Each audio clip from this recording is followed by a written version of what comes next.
চিত বা কাত হয়ে হেলান দিয়া ঘুম যাওয়া। অজু ভঙ্গের 7টি কারণ আছে। এর ভিতরে পায়খানা বা পেশাবের রাস্তা দিয়ে কোনো কিছু বাইরে হওয়া, মুখ বলিয়া বমি হওয়া, শরীরের কোনো জায়গা হইতে রক্ত পুষ বা পানি বাইর হয়ে গড়ায় পড়া, থুতুর সঙ্গে রক্তের ভাগ সমান বা বেশি দেওয়া, চিত বা কাত হয়ে হেলান দেওয়া ঘুম যাওয়া, পাগল মাতাল বা অচেতন হইলে নামাজে উচ্চ স্বরে হাসি নেই। এই 7টা কারণ ছাড়া নামাজের, এই 7টা কারণ ছাড়া অজু ভাঙ্গে না। তা আমরা ঘুমাইলেও চিত বা কাত হইয়া হেলান দেয়া ঘুম যাওয়া, আমরা ঘুমায় গেলে অজু ভেঙে যায়। আর নবীজি ঘুম থেকে উঠা ফজরের নামাজ পড়তে যায়, আম্মা জান আয়েশা বলে, হুজুর আপনি কি অজু করবেন না? অজু ছাড়া নামাজ পড়তে গেলেন? নবী বলে, আয়েশা আমার দেহ ঘুমায়, আমার কলব ঘুমায় না, আমি ঘুমাইলে আমার অজু যায় না। বলে সুবহানাল্লাহ। তার মানে নবীর মাসালা আর আমার মাসালা এক না। কথা বল না, নবীর মাসালা আর আমার মাসালা এক না। নবী আর আমি আপনি এক না। নবী হলো রাসূলুল্লাহ, আল্লাহ রাসূল। নবী হলো হাবিবুল্লাহ, আল্লাহর হাবিব। তিনি কে? কাউসারের মালিক তিনি কে? জান্নাতের মালিক তিনি কে? আল্লাহর বন্ধু তিনি কে? সাহাবে দাওয়াত কাবা কাউসাইন আর আল্লাহ, আল্লাহর প্রিয় নবী এখনই নিকটে গিয়েছেন। নবীর সঙ্গে পৃথিবীর কোন মানুষের তুলনা চলে না। কথা বলেন ঠিক না ঠিক? অথচ আমাদের দেশে কত ভাইয়েরা আছে, তারা নবীর সঙ্গে আমাদের সাথে মিলিয়ে দিতে চায়। কথা বল না ঠিক? আছে না? নবীর সাথে আমাদের সাথে মিলিয়ে দিতে চায়। কারণ নবী কি বিয়ে করছে না? নবী কি খাইছে না? নবী কি নামাজ পড়ছে না? নবী কি শরীয়ত মানছে না? নবী কি রোজা রাখছে না? আর নবীর রোজা রাখা, নবীর শরীয়ত রাখা, তোমার আমার শরীয়ত রাখা এক না। তারা কোরআনের একটা দলিল দেয়। আল্লাহ কোরআনের সূরা কাহাফের 110 নম্বর আয়াতে বলেছেন, কুল ইন্নামা আনা বাশারুম মিসলুকুম। ও নবী আপনি বলেন, আমি তোমাদের মতো বাশার, দেখতে। ইউহা ইলাইয়া আন্নামা ইলাহুকুম ইলাহু ওয়াহিদ।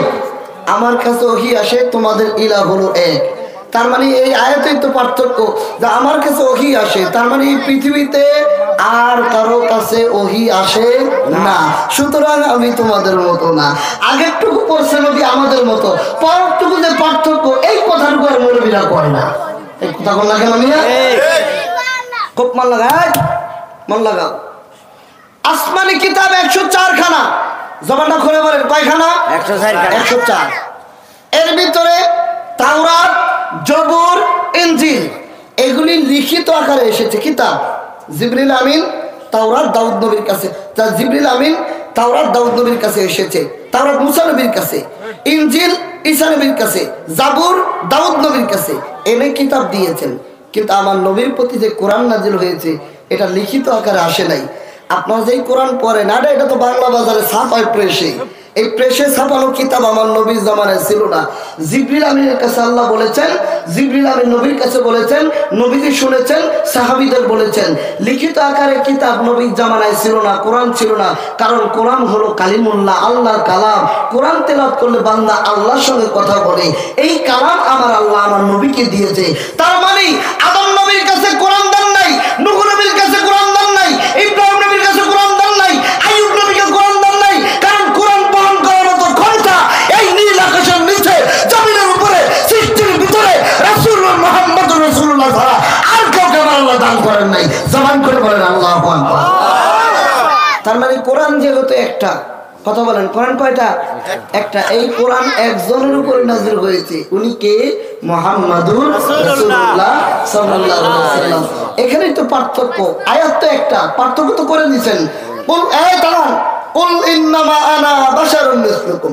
নবী আপনি বলেন আমি তোমাদের মতো বাশার, কিন্তু ইউহা ইলাইয়া আন্নামা ইলাহুকুম ইলাহু ওয়াহিদ।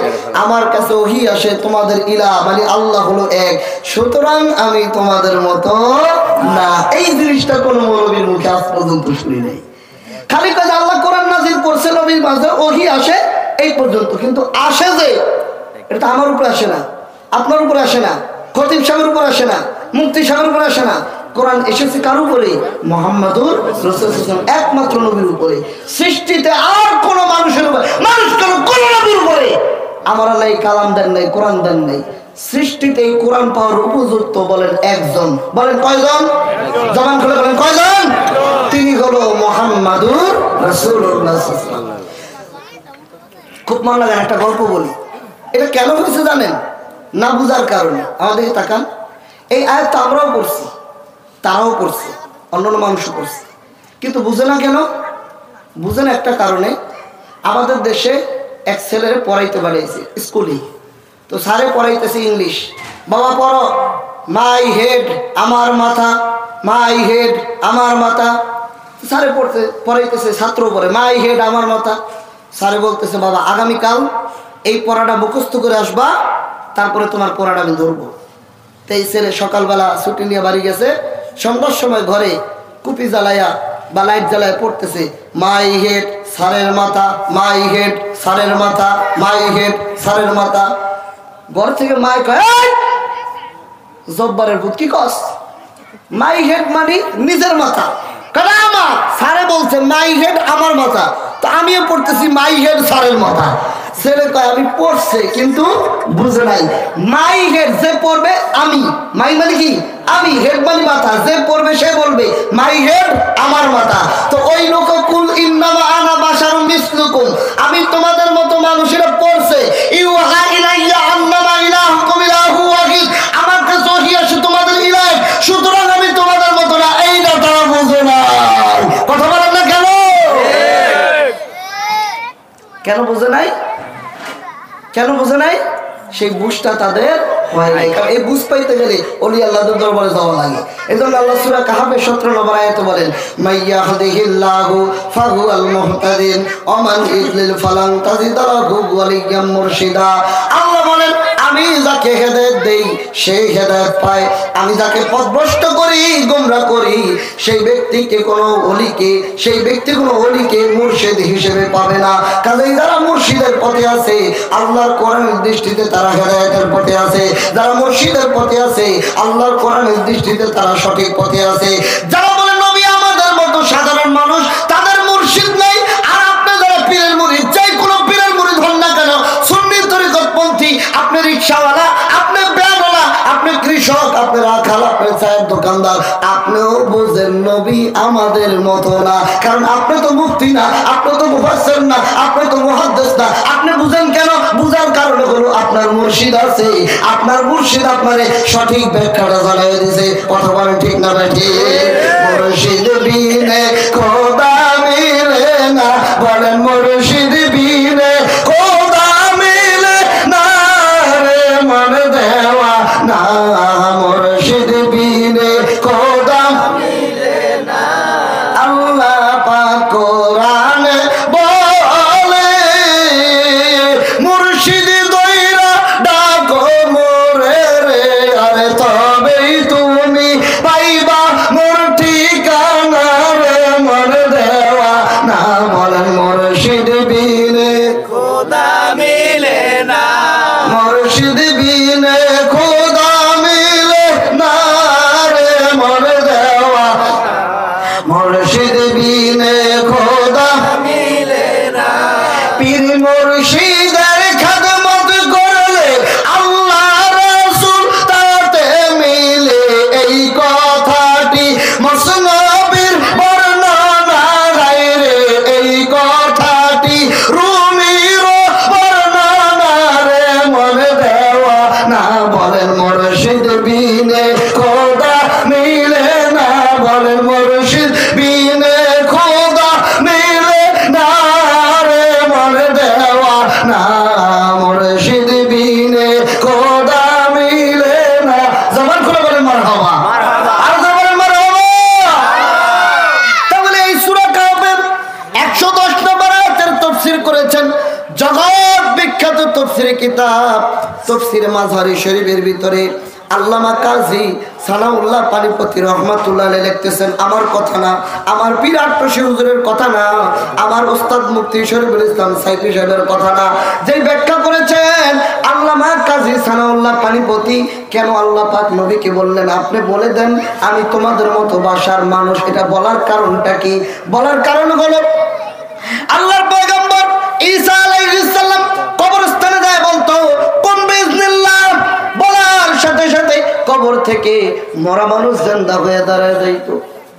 সুবহানাল্লাহ, সুবহানাল্লাহ। আপনার বাসায় যায় সুবহানাল্লাহ, আরো জোরে জোরে জোরে জোরে আরো জোরে বলো সুবহানাল্লাহ। কবরস্থানে যায় বলতো কোন বিজনিল্লাহ, বলার সাথে সাথে কবর থেকে মরা মানুষ জিন্দা হয়ে দাঁড়িয়ে যাইত। ঈসা নবী কুষ্ঠরোগীর হাত বুলাইলে কুষ্ঠরোগী ভালো হয়ে যাইত। ঈসা নবী বোবার মুখে হাত বুলাই দিলে জন্মগত বোবার মুখে কথা বলে কষ্ট। ঈসা নবী প্যারালাইসিস হাত বুলাইলে প্যারালাইসিস ভালো হয়ে যাইত। এরকম বিভিন্ন মুজিজা মানে অলৌকিক ক্ষমতা যখন ঈসা নবী দেখাইলেন, তখন ঈসা নবীর উম্মতেরা আবেগে ভুল করলো, কারণ ঈসা নবীর বাবা নাই। ঈসা নবী আল্লাহর কুদরতে জিবরাইলের ফুয়ের মাধ্যমে এসেছে, মায়ের গর্ভে মরিয়মের গর্ভে এসেছে। ঈসা নবীর উম্মতেরা আবেগে পড়ে বলল, আল্লাহ মরা মানুষ জিন্দা করতে পারে, ঈসা নবীও পারে। আল্লাহ কুষ্ঠরোগী ভালো করতে পারে, ঈসা নবীও পারে। আল্লাহ বোবার মুখে পানি ফুটাইতে পারে, ঈসা নবীও পারে। আল্লাহ প্যারালাইসিস ভালো করতে পারে, ঈসা নবীও পারে। যেহেতু ঈসা নবীর বাবা নাই, ঈসা নবী আল্লাহর ছেলে। নাউজুবিল্লাহ বলেন। আল্লাহ বলেন নবী আলী দুআলামি উলাদ, আল্লাহ কাউকে জন্ম দেন নাই, কারো কাছ থেকে জন্ম নেন নাই। আল্লাহর কোনো মা বাবা নাই, আল্লাহর কোনো স্ত্রী সন্তান নাই। ঈসা নবীর উম্মতেরা ভুল করলো, তারা শিরক করলো, আল্লাহর সঙ্গে অংশীদার করলো, ঈসা নবীকে আল্লাহর অংশ বানাইলো, আল্লাহর ছেলে বানাইলো। এই ভুল যাতে আমার নবীর কোনো উম্মত না করে, কারণ আমার নবীও জাবেরের দুই ছেলেকে জিন্দা করে দিয়েছে, আকাশের চন্দ্র দ্বিখণ্ডিত করেছে। আল্লাহর হাবিব সরকার দো আলম সাহাবায়ে কেরামগণকে হাতের ভিতরে খেজুর গাছের ডালা দিয়েছেন, যুদ্ধের ময়দানে তরবারি হয়ে গিয়েছে। জাবেরের বাড়িতে অল্প খাবারে প্রায় 3000 লোকের মেহমানদারি হয়েছে। গাছ নবীর সালাম দিত, মাছ নবীর সালাম দিত, চন্দ্র সূর্য গ্রহ নবীকে সালাম দিত। এ মুসলমান, আকাশের মেঘমালা নবীকে সালাম দিত, বনের বকরিগুলি আল্লাহর হাবিবকে সেজদা দিত, উট এসে নবীকে সেজদা দিত। নবী ডাক দিলে গাছ হেঁটে হেঁটে নবীর কদমে এসে দাঁড়ায় যাইত। গুই সাপকে নবী কথা বলতে বললে গুই সাপ নবীর সামনে কালেমার পড়া সাক্ষী দিত। এরকম মুজিজা দেখে নবীর কোন উম্মত যাতে ভুল না করে, নবীকে যাতে আল্লাহর অংশ মনে না করে, এজন্য আমার আল্লাহ কোরআনে সূরা কাহাফের 110 নম্বর আয়াতে বলেন, কুল নবী আপনি বলে দেন আমি তোমাদের মতো বাশার। তার মানে আমি আল্লাহর অংশ না, আমি আল্লাহর জাত না, আমি আল্লাহর ছেলে না, আমি আল্লাহর শরীক না, আমি হইলাম আল্লাহর বান্দা। মারহাবা মারহাবা, আমি আল্লাহর বান্দা। এখানে কালেমা শাহাদাত পড়েন, আশহাদু আল্লা ইলাহা ইল্লাল্লাহু ওয়াহদাহু লা শারীকা লাহু, আমি সাক্ষ্য দিচ্ছি আল্লাহ ছাড়া কোনো মাবুদ নাই, ওয়াহদাহু তিনি একক, লা শারীকা লাহু তার সঙ্গে কোনো শরীক নাই। আরেকটা সাক্ষী দিচ্ছি, ও আশহাদু আন্না আমি আরো সাক্ষ্য দিচ্ছি মুহাম্মাদান আবদুহু, মুহাম্মদ আল্লাহর বান্দা। তার মানে মুহাম্মদ আল্লাহ না, আল্লাহর বান্দা। আল্লাহ তাকে সৃষ্টি করেছেন। তোমার আমার মতো আব্দুল জব্বার, আব্দুল কাইয়ুম, আব্দুল সাত্তার, আব্দুল মান্নান না, ও রাসূলুহু মুহাম্মদ আল্লাহর মহান রাসূল। চিৎকার দিয়ে বলেন মারহাবা মারহাবা, আর জোরে বলেন মারহাবা মারহাবা। যদি আব্দুল জব্বার, আব্দুল কাইয়ুম, আব্দুল সাত্তার, আব্দুল মান্নানের মতো হইতো, তাহলে আব্দুহু পর্যন্ত সীমাবদ্ধ ছিল। ও আশহাদু আন্না মুহাম্মাদান আবদুহু, মুহাম্মদ আল্লাহর বান্দা। কিন্তু আল্লাহ কয় সাবধান, আবদুহু বইলে আবার তোর মতন বান্দা মনে করিস না। ও রাসূলুহু, মুহাম্মদ হলো আমার মহান রাসূল। তার মানে নীল আকাশের নিচে জমিনের উপরে আমার নবীর সাথে তুলনা দেওয়ার মতো আর কেউ নাই। দোজাহানের বাদশা নবী কামলেওয়ালা, বলেন না দোজাহানের বাদশা নবী কামলেওয়ালা, যার উপরে পরে দুরুদ আল্লাহ তাআলা, বলেন যার উপরে পরে দুরুদ আল্লাহ তাআলা, দোজাহানের বাদশা নবী মুখে বলেন না দোজাহানের বাদশা নবী কামলেওয়ালা, স্বয়ং খোদা আসে কইয়া অসংখ্য ফেরেশতা লয়া, স্বয়ং খোদা আসে কইয়া অসংখ্য ফেরেশতা লয়া, নবীর প্রতি পড়ে দুরূদ, নবীর প্রতি পড়ে দুরূদ সাল্লেওয়ালা, দোজাহানের বাদশা নবী কামলেওয়ালা, আমরার দোজাহানের বাদশা নবী কামলেওয়ালা, আমরার দোজাহানের বাদশা নবী কামলেওয়ালা, আমরার দোজাহানের বাদশা নবী কামলেওয়ালা। নবীর সঙ্গে আমার সঙ্গে তুলনা হইতে কথা বলেন পারে? নবী হলো মুহাম্মাদুর রাসূলুল্লাহ সাল্লাল্লাহু আলাইহি সাল্লাম। তিনার সম্পর্ক আল্লাহর সাথে, তিনি আল্লাহর মহান রাসূল। আব্দুহু বলে আল্লাহ থেকে তাকে পার্থক্য করা হয়, তার মানে তিনি স্রষ্টা না, তিনি হলো সৃষ্টি। এই জায়গায় শুধু পার্থক্য, আল্লাহর কাছ থেকে আলাদা করার জন্য আব্দুহু বলা হয়। সাধারণ বান্দা না, রাসূলুহু, তিনি হলো মহান রাসূল। এই বিশ্বাস যদি না থাকে তাহলে আপনার ঈমান থাকবে না। আর এই বিশ্বাসের মর্যাদা কত বড়, এই বিশ্বাসের সওয়াব কত বড়, এই বিশ্বাসের পাওয়ার কত বড় শুনেন। আল্লাহর হাবিব সরকার দু আলম রহমতের নবী বলে, আমার উম্মত রে, যদি কোনো আমার উম্মত ওযু করার পরে আকাশের দিকে তাকিয়ে একবার আমার কোন উম্মত যদি কালেমা পড়ে, আশহাদু আল্লা ইলাহা ইল্লাল্লাহু ওয়াহদাহু লা শারীকা লাহু ওয়া আশহাদু আন্না মুহাম্মাদান আবদুহু ওয়া রাসূলুহু। আল্লাহ ছাড়া কোনো মাবুদ নাই, আল্লাহ একক, আল্লাহর সঙ্গে কোনো শরীক নাই। আর সাক্ষ্য দিচ্ছি মুহাম্মদ আবদুহু, আল্লাহর বান্দা এবং রাসূল।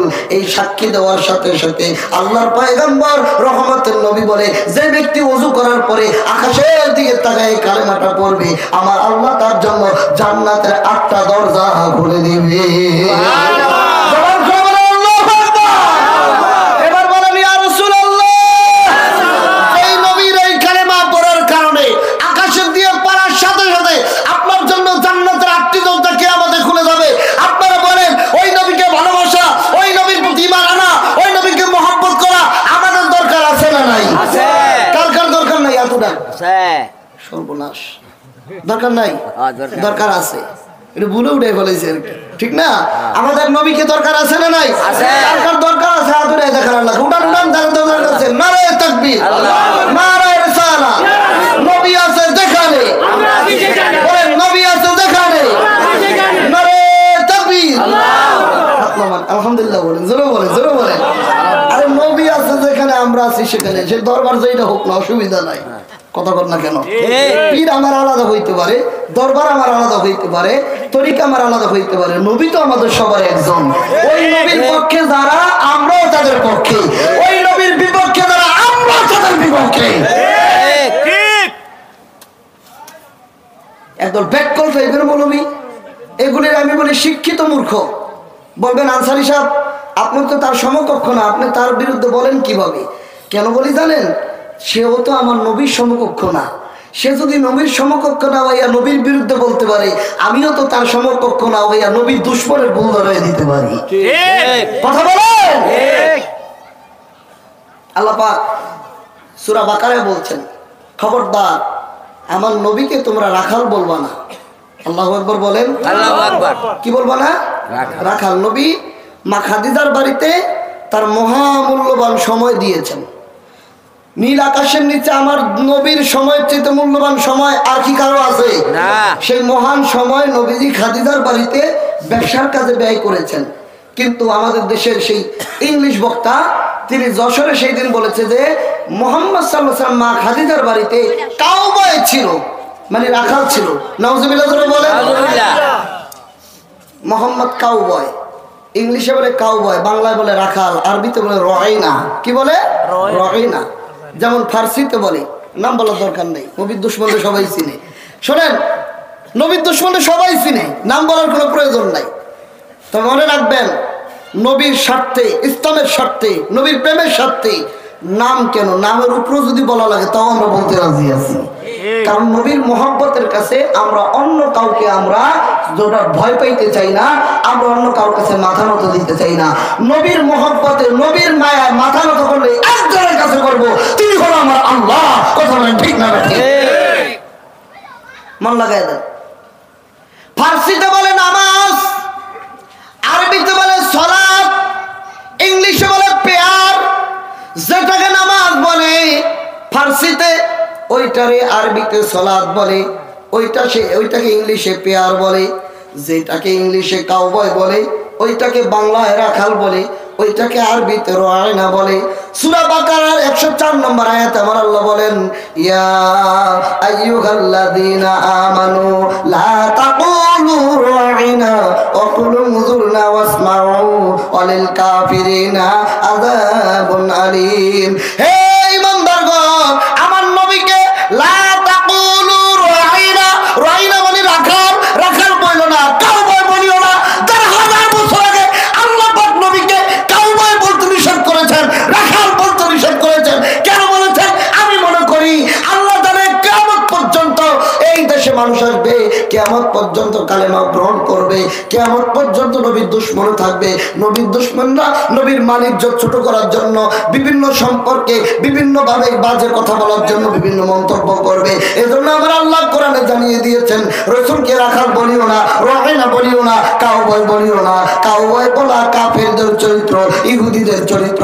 ইহুদিরা নবীর দরবারে এসে বলতো, হে আমাদের রাইনা, হে রাখাল, আপনি একটু জোরে বলেন, আমরা শুনি না। নাউজুবিল্লাহ, জোরে বলেন নাউজুবিল্লাহ। যেমন এই মাহফিলে আপনারা আমার কাছে কয়েকজন, দূরে কয়েকজন। এখন দূর থেকে একজন যদি আমার ক্রিটিসাইজ করে বলে, এই আমি তো আসলে মৌলবি, কিন্তু নামে তো মাওলানা, কেউ যদি পিছনে এই মোল্লা জোরে বলো, এই কথাটা এখানে সমান মানানসই হবে না। কথা বলেন না কেন? এই কথাটা মানানসই হবে না। কিন্তু দাড়ি টুপি জুব্বা পড়লে আমরা মোল্লাই বলি, মানুষ মোল্লাই বলি। কিন্তু আমার যদি কেউ না দেয় মোল্লা, এই কথাটা এই সমাজের সাথে মিলবে না। তো রাসূলুল্লাহ ওয়াজ করতেছেন, ইহুদিরা দূর থেকে বলে, এ রাইনা, হে রাখাল, আপনি আমাদের দিকে একটু তাকায় বলেন, জোরে বলেন। এইটা দেখা দেখি নবীর সাহাবীরাও রাইনা বলা শুরু করছে। তাদের মতো ক্রিটিসাইজ করে বলে নাই, তারা মহব্বতই বলছিলেন। কিন্তু আল্লাহ বলছেন, এ খবরদার, আমার নবীকে রাইনা রাখাল বলবো না। রাখালের ইংলিশ হলো কাউবয়। আল্লাহ ১,৫০০ বছর আগে কাউবয় বলতে নিষেধ করেছে। তো যেটা আল্লাহ নিষেধ করেছে সেই বক্তব্য যারা দেয়, ওই সমস্ত মুসলমানকে আমরা মানতে চাই না। সৃষ্টির মানুষ তাকে আইডল মানতে পারে, আমরা সুন্নি জনতা তাকে মানতে পারি না, মানতে পারি না, মানতে পারি না। কথা ঠিক না? সে আমাদের পরকালের নাজাতের উসিলা না, আমাদের পরকালের নাজাতের উসিলা হলো মুহাম্মাদুর রাসূলুল্লাহ সাল্লাল্লাহু আলাইহি ওয়াসাল্লাম। কথা বলেন ঠিক না? কেমন নাজাতের উসিলা?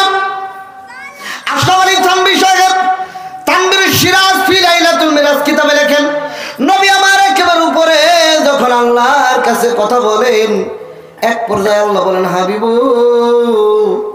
আপনার কিছু চাওয়ার আছে রে আমার কাছে, আপনি কি নিবেন বলেন।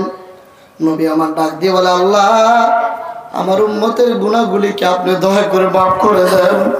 নবীকে আল্লাহ বলেন, বন্ধু গো, আমি আপনার খাতিরে এই মুহূর্তে আপনার ৭০,০০০ গুনাহগার উম্মতকে মাফ করে দিলাম।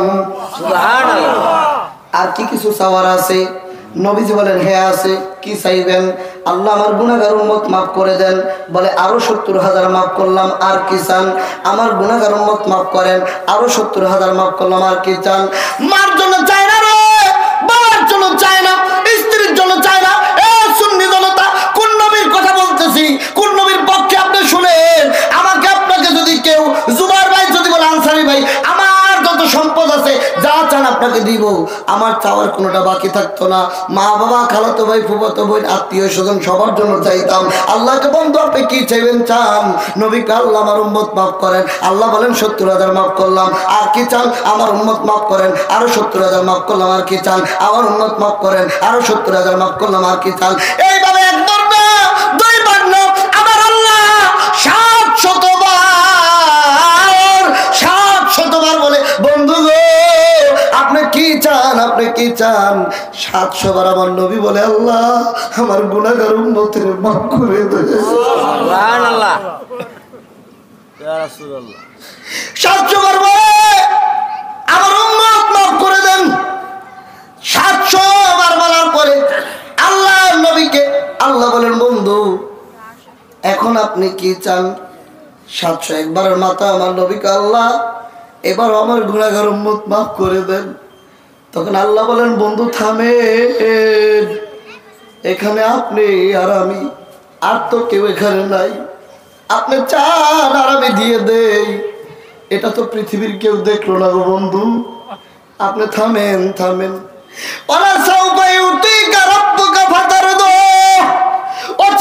আমি আপনাকে এত দেওয়া দিব গো বন্ধু, এত দেওয়া দিব, আপনি সন্তুষ্ট হয়ে যাবেন। কতটুকু পাইলে সন্তুষ্ট হবেন? এই আয়াতের তফসিরে কানজুল ইমানের ভিতরে আলা হযরত লিখতেছেন, মুসলিম শরীফ থেকে হাদিস নকল করে লিখতেছেন, আল্লাহর পয়গম্বর সরকার দু আলম রহমতের নবী বলেন, শুনে আমাদের তাকান, নবীজি বলতেছেন, আমার একটা উম্মত, এই কথাটা বলার পরে এত জোরে সুবহানাল্লাহ বলবেন যাতে জমিনটা কাঁপে, এখন না, বলার পরে মনটা লাগান। নবী বলেন, আল্লাহ গো, আমার একটা উম্মত যতক্ষণ পর্যন্ত জাহান্নামে থাকবে ততক্ষণ পর্যন্ত আমি খুশি হব না। আমার সব উম্মত যখন জান্নাতি হয়ে যাবে আমি রাসূল খুশি হয়ে যাব। দুই হাত তুলে বলেন আল্লাহু আকবার। বলেন ইয়া রাসূলুল্লাহ, নবী গো, আপনি কি পাইলে খুশি হবেন? আমার সব উম্মত যখন জান্নাতে যাবে তখন আমি খুশি হয়ে যাব। আল্লাহর নবী মুসলিম শরীফ, জগৎ বিখ্যাত হাদিসের কিতাব জামিউ তিরমিজি শরীফ, শাফায়াত অধ্যায়, হাদিস নাম্বার 2436, হাজা হাদিস সহিহ, জাল হাদিস না, দুর্বল হাদিস না, জয়ীফ হাদিস না, একেবারে সহিহ হাদিস। আল্লাহর নবী বলেন, শাফাআতি আহলি কাবাইরি মিন উম্মতি, আমার উম্মতের ভিতরে যারা বড় বড় গুনাহ করবে, কবিরা গুনাহ করবে, আমি রাসূলের শাফায়াত হবে হাশরের মাঠে তাদের জন্য। সুবহানাল্লাহ। তার মানে রাসূলুল্লাহ আপনাকে শাফায়াত করবেন হাশরের মাঠে গুনাহগার উম্মতকে। আমাদের তাকায় থাকেন, বলেন কে জান্নাতি কে জাহান্নামী এটা কি আল্লাহ জানে না? জানে। কথা বল না, জানে। আমি যে কত গুনাহ করছি আল্লাহ জানে না? জানে। কতটুকু নেক করছি আল্লাহ জানে না? জানে। তা হাশরের মাঠে আল্লাহ বলতেই পারে, আনসারী জাহান্নামে যা, এই জুবায়ের জান্নাতে যা, বাস সমাধান। কিন্তু এখানে মাপামাপির দরকার কি? মিজানের পাল্লা মাপার দরকার কি? আল্লাহ কইটা হবেই আমার বন্ধুকে আমি কত ভালোবাসি, আমার বন্ধু যার পক্ষে সুপারিশ করবে আমি তাদেরকে বিনা হিসেবে মাফ করে দিব। আল্লাহর পয়গম্বর রহমতের নবী বলেন, আমি হাশরের মাঠে, কাল হাশরের মাঠে রোজা মুবারক থেকে প্রথম উঠবো, আমার শাফায়াত প্রথম কবুল করা হবে, আমার সাথে হাতে থাকবে শাফায়াতের ঝান্ডা, আমার সুপারিশ প্রথম কবুল করা হবে। তার কারণে আমার কোনো অহংকার নাই, আমি আরশে আজিমের পায়ের নিচে সিজদায় পড়ে থাকবো। আমাকে আল্লাহ কিছু বাক্য শিখাবেন, ওই কালামগুলি এখন আমার মনে নাই, আমি তখন মনে করে আল্লাহ শিখাইলে আমি আল্লাহর প্রশংসা করব। আল্লাহ বলবেন, হাবিব মাথা উঠান, মাথা উঠান, আপনার সুপারিশ কবুল করা হবে, আপনি যা চাইবেন তা দেওয়া হবে। প্যারা নবী সুপারিশ করবেন, গ্রহণ করা হবে। আল্লাহ নবী রহমতের নবীর উম্মতের ব্যাপারে জাওয়াহিরুল বিহার কিতাব খুলে দেখবেন, আল্লাহ নবীর ব্যাপার লিখতেছেন, রাসূলুল্লাহর কিছু উম্মতকে হাশরের দিন জাহান্নামের পেয়ারা পরাইয়া, বেরি পরাইয়া, শিকল পরাইয়া যখন জাহান্নামে নিয়ে যাবে, আদম আলাইহিস সালাম ডেকে বলবে, ও আহমদ, আকাশে যান না মুহাম্মদ, জমিনে যান না মুহাম্মদ, ওই দেখেন আপনার উম্মতকে জাহান্নামে টেনে নিয়ে যায়।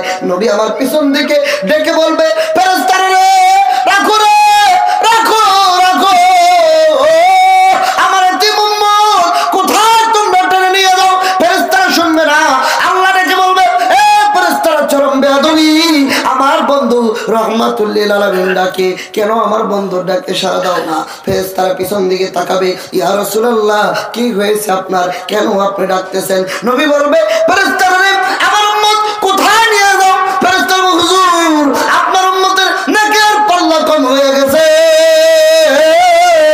গুনার পাল্লা ভারী হয়ে গেছে, যার কারণে আমরা জাহান্নামে নিয়ে যাইতেছি। নবী আমার ডেকে বলবেন, ফেরেশতারা রে, যদি মনে কিছু না নাও, আমার সামনে আরেকবার মিজানের পাল্লায় ওজন দাও। সুবহানাল্লাহ। আমি রাসূল নিজের চোখে দেখবো আমার উম্মতের নেকের পাল্লা কম। ফেরেশতারা নবীর নির্দেশ মাথায় নিয়ে মিজানের পাল্লায় যায়া যখন উম্মতকে মাপ দেওয়া শুরু করবে, নেক আর বদ মাপ দিবে, তখন আল্লাহর নবী একটি কাগজ মোবারক, পকেট মোবারক থেকে বের করে উম্মতের নেকের পাল্লা ছেড়ে দিবে, উম্মতের নেকের পাল্লাটা বাড়ি হয়ে যাবে।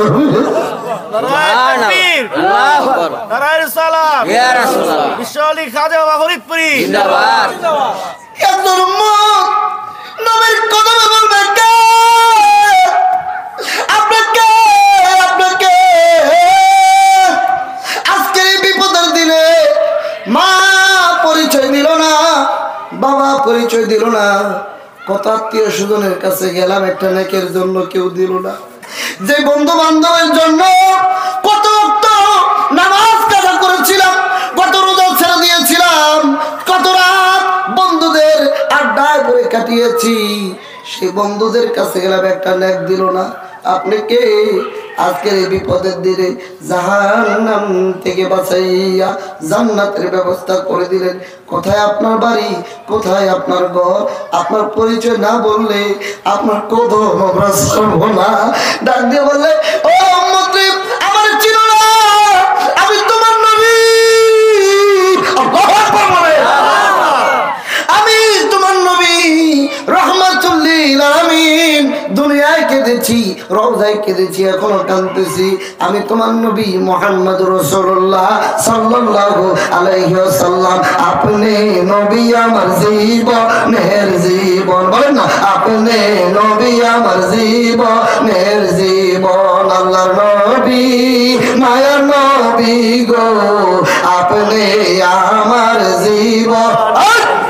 রহমাতাল লিল আলামিন, আপনি উম্মতের জামিন, বলেন না, রহমাতাল লিল আলামিন, আপনি উম্মতের জামিন, গুনাহগারের অতি আপনজন। আল্লাহ নবী, মায়ার নবী গো, আপনি আমার জীবনের জীবন। বলেন, আপনি আমার জীবনের জীবন। বলেন, আপনি আমার ঈমানের ঈমান।